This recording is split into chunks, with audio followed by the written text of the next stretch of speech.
Jack ఒక్కసారిగా shock అయ్యాడు. Hardware shop owner mister Smith 15 ఏళ్లుగా పరారీలో ఉన్న హంతకుడై ఉండొచ్చని అతనికి అనుమానం వచ్చింది. కానీ జాక్ అతన్ని భయపెట్టాలని అనుకోలేదు. సాక్ష్యం కావాలి. అతను తెలివిగా ఒక ట్యాప్ తీసుకుని తన బట్టలతో దుమ్ము తుడిచాడు. ఇది ప్యాక్ చేయండి అని చెప్పాడు. ఎందుకంటే ట్యాప్ను తాకితే ఫింగర్ ప్రింట్స్ పడతాయి. కానీ మిస్టర్ స్మిత్ చాలా జాగ్రత్తగా ఉన్నాడు. ప్లాస్టిక్ బ్యాగ్ ఇచ్చి నువ్వే పెట్టు అన్నాడు. జాక్ ప్లాన్ ఫెయిల్ అయింది.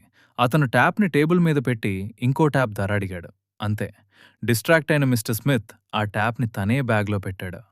జాక్ వెంటనే ఫింగర్ ప్రింట్స్ తీసుకుని తన సహోద్యోగికి కాల్ చేశాడు. కానీ షాకింగ్ ట్విస్ట్, ట్యాప్ మీద ఉన్నవి జాక్ ఫింగర్ ప్రింట్స్ మాత్రమే. అప్పుడే అర్థమైంది. మిస్టర్ స్మిత్ తన ఫింగర్ ప్రింట్స్ని పూర్తిగా మాయం చేశాడు. జాక్ మాత్రం వదల్లేదు. మళ్లీ షాప్కు వెళ్ళాడు. కానీ అది మూసి ఉంది. కోపంతో జాక్ ఇంటి దగ్గరికెళ్ళాడు. బయట పడేసిన చెత్త బ్యాగ్ తీసుకున్నాడు. అప్పుడే డోర్ తెరుచుకుంది. Mister Brown బయటకొచ్చాడు.